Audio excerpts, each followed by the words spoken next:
السلام علیکم۔ آج منگل ہے، نومبر کی 17 تاریخ۔ پاکستان میں اس وقت شام کے 7، بھارت میں 7:30، اور یہاں ہمارے اسٹوڈیوز کی گھڑیوں میں صبح کے 9 بج رہے ہیں۔ وائس آف امریکہ واشنگٹن کی اردو سروس سے میں ہوں خالد حمید، خبروں کے ایک بلیٹن کے ساتھ۔ پاکستان کے دفتر خارجہ نے کہا ہے کہ اسرائیل کو تسلیم کرنے کے لیے پاکستان پر کوئی دباؤ نہیں ہے۔ دفتر خارجہ کے ترجمان کی جانب سے جاری بیان میں کہا گیا ہے کہ اسرائیل کو تسلیم کرنے سے متعلق وزیر اعظم پر امریکی دباؤ کی خبریں من گھڑت ہیں۔ انہوں نے کہا کہ وزیر اعظم واضح کر چکے ہیں کہ فلسطین کے مسئلے کے منصفانہ حل تک پاکستان اسرائیل کو تسلیم نہیں کر سکتا۔ دفتر خارجہ نے یہ وضاحت ان خبروں پر جاری کی ہیں جو وزیر اعظم عمران خان کے ایک ٹی وی انٹرویو کو منسوب کر کے دی گئی تھیں کہ اسرائیل کو تسلیم کرنے کے لیے پاکستان پر امریکہ کا دباؤ ہے۔ اور اسرائیل سے ملنے والی خبروں کے مطابق اسرائیل نے اعلان کیا ہے کہ وہ مشرقی یروشلم میں 1200 سے زیادہ گھر تعمیر کرنے کے اپنے منصوبے پر عمل کرے گا۔ فلسطینیوں کا کہنا ہے کہ اس اقدام سے مستقبل میں کسی فلسطینی ریاست کا قیام ناممکن ہو جائے گا، کیونکہ وہ بیت الحم اور مشرقی یروشلم میں تقسیم ہو جائے گی۔ اسرائیل کے اعلان کے مطابق وہ گیوات حماتاس نامی علاقے میں 1200 سے زیادہ گھر تعمیر کرے گا۔ اسرائیل کا کہنا ہے کہ یہ یروشلم کا نواحی علاقہ ہے۔ فلسطینیوں کا کہنا ہے کہ یہ ایک ایسے علاقے میں یہودی آباد کاری ہوگی جس پر اسرائیل نے سن 1967 میں قبضہ کیا تھا۔ یورپی یونین کے عہدیداروں نے اسرائیلی منصوبے کی مذمت کرتے ہوئے کہا ہے کہ اس سے مستقبل میں فلسطینی ریاست کا قیام مزید مشکل ہو گیا ہے۔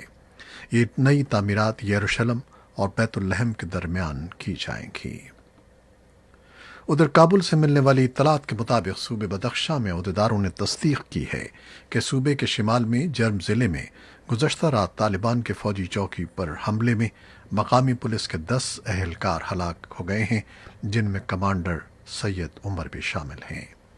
صوبائی کونسل کے ترجمان جاوید میاداد نے وائس آف امریکہ کو بتایا کہ سید عمر ضلع کے پل قبالی علاقے میں اپنے 9 پولیس اہلکاروں کے ہمراہ مارے گئے ہیں۔ انہوں نے بتایا کہ 15 پولیس والے زخمی بھی ہوئے ہیں۔ افغانستان کے قائم مقام وزیر دفاع اسد اللہ خالد نے کہا ہے کہ افغان سیکیورٹی فورسز طالبان کے خلاف 96% کارروائیاں بغیر بین الاقوامی فورسز کے تعاون کے خود انجام دیتی ہیں، جبکہ غیر ملکی افواج صرف 4% کارروائیوں کے لیے خدمات انجام دیتی ہیں۔ انہوں نے کہا کہ غیر ملکی فوجیوں کی تعداد میں کمی بیشی ہوتی رہتی ہے، تاہم انہوں نے اس بات کے کوئی شواہد نہیں دیکھے ہیں کہ غیر ملکی فوجی واپس جا رہے ہیں۔ انہوں نے کہا کہ افغانستان میں غیر ملکی فوجیوں کی تعداد میں ممکنہ طور پر مزید اضافہ ہو سکتا ہے۔ قائم مقام وزیر دفاع افغانستان کی پارلیمان میں اعتماد کا ووٹ حاصل کرنے کے موقع پر خطاب کر رہے تھے۔ انہوں نے کہا کہ ملک کے 60% کے لگ بھگ علاقے کو سیکیورٹی ڈرونز کے ذریعے کنٹرول کیا جا رہا ہے۔ دوحہ میں ہونے والے امن مذاکرات کے حوالے سے انہوں نے کہا کہ اس بات کا امکان کم ہے کہ ان مذاکرات کے نتیجے میں امن قائم ہو اور یہ مذاکرات نتیجہ خیز ثابت ہوں۔ انہوں نے کہا کہ طالبان کی طرف سے پرتشدد حملوں میں کوئی کمی واقع نہیں ہوئی ہے۔ ان کا کہنا تھا کہ دوحہ امن مذاکرات کے باعث افغان سیکیورٹی فورسز دفاعی حالت میں ہیں اور وہ کھویا ہوا علاقہ طالبان سے واپس لینے کے لیے کارروائیاں نہیں کر پا رہی ہیں۔ ادھر سی این این نے 2 فوجی کمانڈروں کے حوالے سے خبر دی ہے کہ صدر ٹرمپ اس ہفتے کسی وقت افغانستان اور عراق میں موجود امریکی فوجیوں کی تعداد میں مزید کمی کا اعلان کرنے والے ہیں۔ پاکستان کے مشیر تجارت رزاق داؤد ایک سرکاری وفد کے ہمراہ افغانستان کے 3 روزہ دورے پر پیر کو کابل پہنچے، جہاں ان کی قیادت میں پاکستان اور افغانستان کے درمیان وفود کی سطح پر ہونے والی ملاقات میں پاک افغان راہداری تجارت کے نئے معاہدے کو حتمی شکل دینے اور باہمی تجارت کے فروغ کے بارے میں بات چیت ہوئی۔ پاکستان کے مشیر تجارت رزاق داؤد افغانستان کا دورہ ایک ایسے وقت میں کر رہے ہیں جب پاک افغان تجارت کے حجم میں نمایاں کمی واقع ہوئی ہے، اور بعض تجزیہ کاروں کا کہنا ہے کہ رزاق داؤد کے دورے سے پاکستان اور افغانستان کے باہمی تجارت میں بہتری آئے گی، بلکہ پاکستان اور افغانستان کی کاروباری برادری کو درپیش مشکلات اور مسائل کو حل کرنے میں بھی مدد ملے گی۔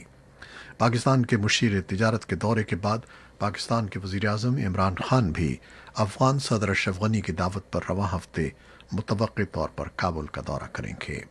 تجزیہ کاروں کے خیال میں پاکستان کے وزیر اعظم کا کابل کا یہ پہلا دورہ ہوگا جو ان کے بقول دو طرفہ تعلقات اور اسلام آباد کابل کے درمیان باہمی اعتماد کو پائیدار بنیادوں پر استوار کرنے کے لیے اہم ہوگا۔ پاکستان کے دارالحکومت اسلام آباد میں داخلی راستے پر 2 روز سے دھرنا دینے والی مذہبی جماعت تحریک لبیک نے حکومت کے ساتھ فرانس کے سفیر کو ملک بدر کرنے کے معاہدے کے بعد احتجاج ختم کر دیا ہے۔ دھرنے کے اختتام کے نتیجے میں راولپنڈی اور اسلام آباد میں موبائل فون اور انٹرنیٹ سروس بحال کر دی گئی ہے اور جڑواں شہروں کے راستے کھول دیے گئے ہیں جو اتوار کی صبح سے بند کر دیے گئے تھے۔ سینٹ کی خارجہ امور کمیٹی کے رکن انوار الحق کاکڑ کہتے ہیں کہ یہ خوش آئند ہے کہ سڑکوں پر احتجاج کا فیصلہ پارلیمان کو بھجوایا گیا ہے۔ ان کے مطابق فرانس کے صدر نے گستاخانہ خاکوں کے عمل کی حمایت کی ہے، لہٰذا اس پر ریاست پاکستان کی طرف سے رد عمل جانا چاہیے۔ کشمیر کو تقسیم کرنے والی لائن آف کنٹرول پر بھارت اور پاکستان کی افواج کے درمیان حالیہ فائرنگ کے نتیجے میں دونوں طرف کے کم سے کم 8 شہری ہلاک اور 2 درجن سے زائد زخمی ہو گئے ہیں اور نجی مکانات اور دوسری املاک کو شدید نقصان پہنچا ہے۔ ہلکے اور درمیانی درجے کے ہتھیاروں اور توپ خانے کے استعمال کے نتیجے میں بھارت اور پاکستان کی افواج دونوں کو جانی نقصان اٹھانا پڑا ہے، لیکن اس بارے میں طرفین کی طرف سے متضاد دعوے کیے جا رہے ہیں۔ اگرچہ گزشتہ جمعرات کی شام کو شروع ہونے والی فائرنگ اور شیلنگ تقریباً 24 گھنٹے تک وقفے سے جاری رہنے کے بعد بند ہو گئی ہے، سرحدی علاقوں کی آبادی ہنوز خوف زدہ ہے اور وہ خاندان جنہوں نے اس گولہ باری کی وجہ سے اپنوں کو کھو دیا ہے یا ان کے گھر اجڑ گئے ہیں وہ ماتم کنا ہیں۔ متاثرہ دیہات آج بھی تباہی اور اداسی کی تصویر پیش کر رہے ہیں۔ پاکستان کے زیر انتظام کشمیر میں کورونا وبا کے کیسز میں اضافے کے باعث ایک بار پھر لاک ڈاؤن نافذ کرنے کا فیصلہ کیا گیا ہے۔ کشمیر کی کابینہ کے اجلاس میں آگاہ کیا گیا کہ کیسز میں اضافے کی شرح 19% تک پہنچ گئی ہے۔ حکام نے لاک ڈاؤن کا اطلاق 20 نومبر سے کرنے کا فیصلہ کیا ہے۔ یہ لاک ڈاؤن 15 دن تک جاری رہے گا۔ لاک ڈاؤن کے دوران تعلیمی ادارے بند رکھنے کا فیصلہ کیا گیا ہے۔ حکام کے مطابق اسکولز کھولنے سے وبا کے پھیلاؤ میں اضافے کا اندیشہ ہے، اس لیے تمام اسکولز بند رہیں گے۔ نماز جنازہ اور مذہبی اجتماعات کے حوالے سے آگاہ کیا گیا ہے کہ ان میں مکمل طور پر احتیاطی تدابیر پر عمل درآمد ممکن بنایا جائے گا۔ حکام نے شادی بیاہ اور دیگر تقریبات پر بھی مکمل پابندی عائد کر دی ہے۔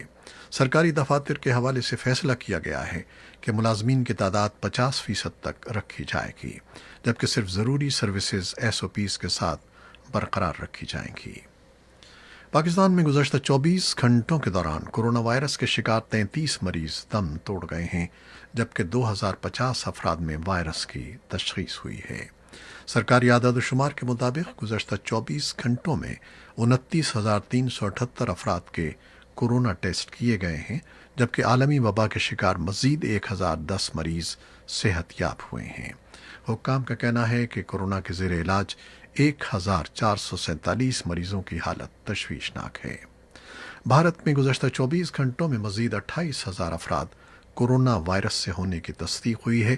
واضح ہے کہ یہ 10 جولائی کے بعد یومیہ کیسز کی سب سے کم تعداد ہے۔ امریکہ کی جان ہاپکنز یونیورسٹی کے اعداد و شمار کے مطابق بھارت میں اب تک وبا سے مجموعی طور پر 88,74,290 افراد متاثر ہو چکے ہیں۔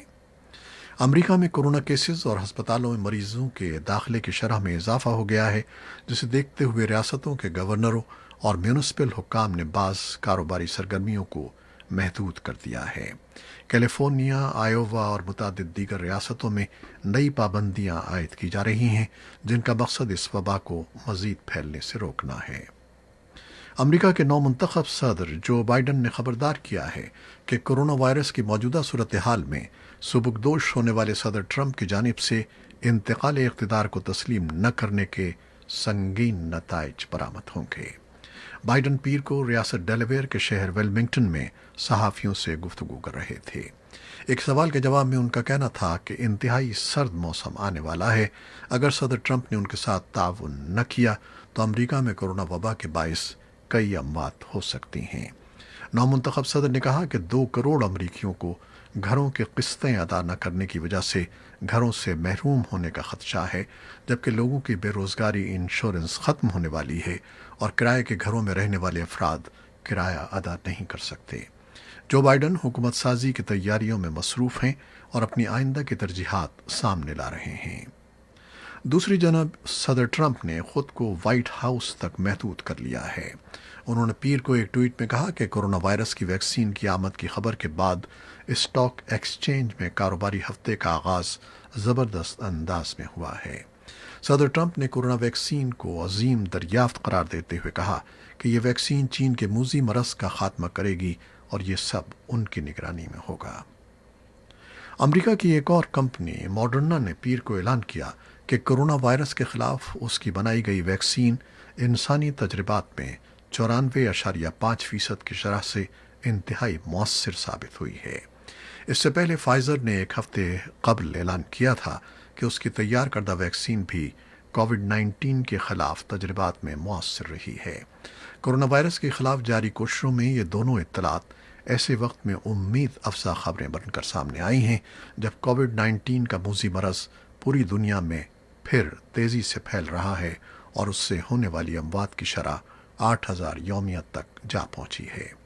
خبر رساں ادارے ایسوسی ایٹڈ پریس کے مطابق اب یہ دونوں کمپنیاں امریکہ میں ہنگامی صورت میں ویکسین استعمال کرنے کی اجازت حاصل کرنے کے لیے درخواست دے سکتی ہیں۔ ماڈرنا بائیو ٹیکنالوجی کمپنی کے اس اعلان پر امریکی حکومت کے متعدی بیماریوں کے سب سے بڑے ماہر ڈاکٹر فاؤچی نے ویکسین کے نتائج کو واقعی حیرت انگیز قرار دیا ہے۔ اس کے ساتھ ہی خبروں کا یہ بلیٹن ختم ہوتا ہے۔ ہمارا یہ بلیٹن ویب سائٹ اور یوٹیوب پر پوسٹ کر دیا جاتا ہے، جسے آپ بعد میں بھی دیکھ سکتے ہیں۔ خالد حمید کو اب اجازت دیجیے گا۔ اللہ حافظ۔